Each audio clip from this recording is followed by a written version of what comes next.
This is a Xidu Tour Pro. It's a 12.5-inch Ultrabook with a touchscreen. I'm not going to touch it right now because it's running a Blender benchmark that I specifically came back to the office to do for one person on Twitter, so dude, you're welcome.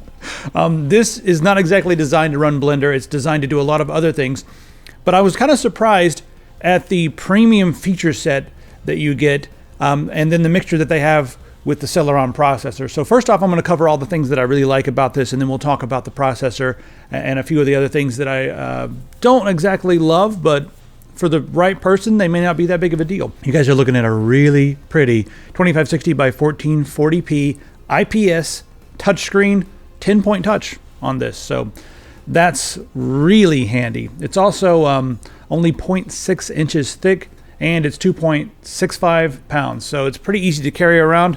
And check this out. We've got a nice sturdy hinge in the center. They've got another product called the Pillbook, or the Philbook, I believe it is. And the hinges on that one do not seem to be nearly as sturdy as this one. So I actually quite enjoy the hinges. The one thing that I'll notice is weird, I'll show you guys right here. Hey, I think oh, there it is.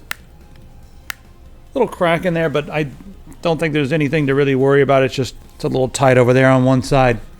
So above and beyond that, we have aluminum on the top, aluminum on the bottom, and let's talk about the keyboard and the touchpad, because a lot of people are going to be using this for just typing in general office use and that sort of thing. Anyway, the quality of the touchpad it's pretty high up there. It's actually better than my ThinkPad. To be fair, my ThinkPad's a T440p, which has a terrible touchpad. But even pressing the buttons, the bottom left and right can be pressed to make your left and right click.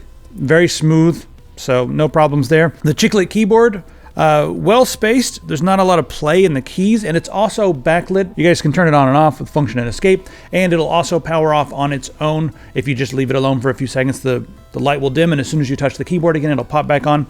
I found it to be a really nice typing experience, so no complaints with the keyboard. I mean, it's not a giant mechanical keyboard, which I know some of you guys in the audience will be like, well, actually my clickety keyboard at home is quite a bit better. That's how you sound when you're comparing a tiny 12.5-inch laptop to a giant keyboard that probably weighs more than this thing. So yeah, it's okay. So you guys can like things, or you guys cannot like things, but you can let other people like things. Let's talk about the specs. So we have the Celeron 3867U processor. It's a dual core with only 2 threads, and it runs at about 1.8 something gigahertz, somewhere in that range.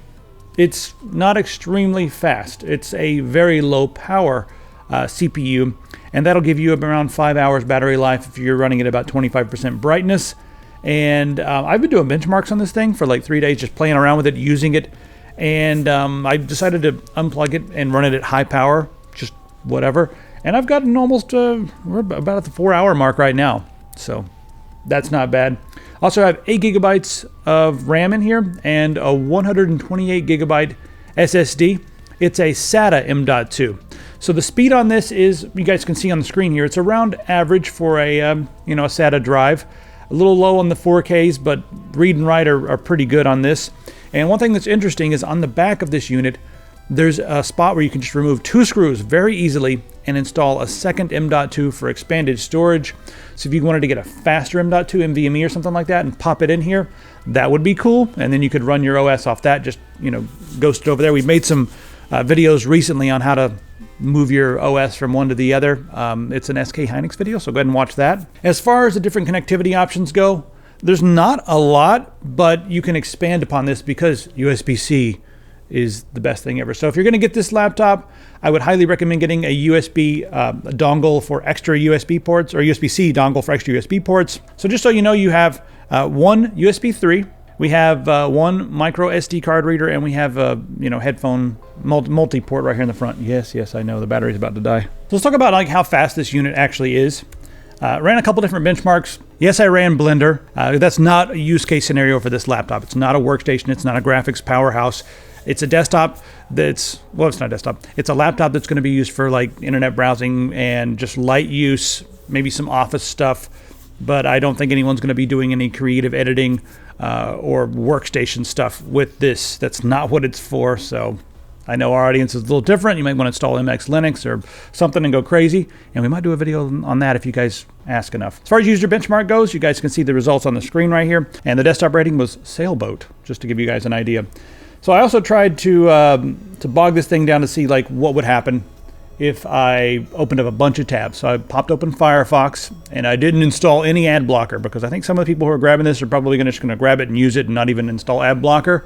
But if you're buying this as a present for your loved ones, you better install ad blocker for them or show them how to do it. I would recommend AdGuard or uBlock Origin, one of those two. All right, so I opened up 15 tabs with no ad blocker, just stuff going on everywhere. I was opening up store tabs, Sweetwater.com, Tech Syndicate, Epic Pants.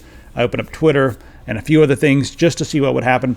And with 15 tabs open, it was using 70% of the system memory. So gonna have to keep your tabs in order, guys. Like 15 tabs, install one tab. It's a great tab management application, or you guys can install some other, maybe recommend them in the comments, like which one's your favorite. Let's talk about gaming for just a minute, because this does have the Intel HD 610 in there, and that can do some gaming. A lot of modern games you can play at low and 720, but the bottleneck's going to be your Celeron CPU. So it's not really a gaming rig for modern new games, but I will say this, 720p looks really nice on this screen. And if you want to play like older games, right now there's some really good sales going on. Head over to GOG.com, grab a whole bunch of older games, and they will run just fine on this machine at 720p, so you can travel around, long battery life, and just play games on this. So I played like even some newer games that are built on old technology, like Iron Maiden, ran very well on this at 1080p, not the 1440p. Not a lot of games are going to run on this at 1440p unless they're really old. I also tried Project 64 to see how some games emulated on this, and Zelda 64 played back completely smooth and playable. 1024 by 768, and it looked great, played fine. And this IPS panel, it looks better than the panel that I originally played this on. So it was actually an upgrade from what I experienced as a childhood, just better color representation on this panel. One other thing that's pretty cool about this is the power button on this is also a fingerprint scanner, so you can use that for security, and it works really well. All right, as far as booting up the computer, it took me 21 seconds to go from a cold boot all the way into Windows, and that's after, it pops up. It only took about 10 seconds for it to pop up on the screen, but fully logging in and getting into the Windows desktop environment took 21 seconds, and that's when you can start working. And one other thing I really want to praise Xidu for this. There's no bloatware, like nothing. No bloatware. Dell, Acer, Asus, you name the company, Chinese company Xidu didn't install any bloatware. If they didn't install any bloatware, you can do it too. You can make a laptop and not install bloatware. I know you guys get paid for installing bloatware, but do what's good for the customer. I opened up Task Manager. When I first turned this on, there were 2 things running. They were both like system stuff. So no freaking bloatware. Blows my mind. BIOS, or the UEFI, is pretty locked down. The only thing that you're going to be able to do is turn secure boot on and off and change your boot order. Otherwise, there are no options in the BIOS or the UEFI. Nothing. So if you were thinking about getting this and hacking around and stuff, it's not going to be for that. It's not going to be for crazy hacker power users because the BIOS is very locked down. However, you can install Linux on this just fine, and it'll run probably better than Windows Home that came installed on here. But that's going to be more of an advanced thing, and then at that point, the people who want to do that, do they care about something being so sleek and small and portable, or do they want something big and clunky? I mean, I'm curious. Vent on the bottom there. Now, this one has not, even when running benchmarks, it's whisper quiet. And there was a couple people online that were saying, hey, the fans are a little loud. That can be fixed with the firmware update as per Xidu's instructions. So don't worry about loud fans. Like I said, even running the Blender benchmark, no fan noise whatsoever. So otherwise, it's going to be about what features do you want and what price range. I think a lot of people are going to buy this just for the footprint. It's sleek. It'll work. You can multitask a little bit with Microsoft Office, have Excel open, have PowerPoint open at the same time, but don't open up Word and PowerPoint and Excel at the same time. It might be a bit much for this dual-core Celeron. So all in all, an amazing set of features, and I like the build quality. Touchscreen is great, looks brilliant. I really like this IPS panel.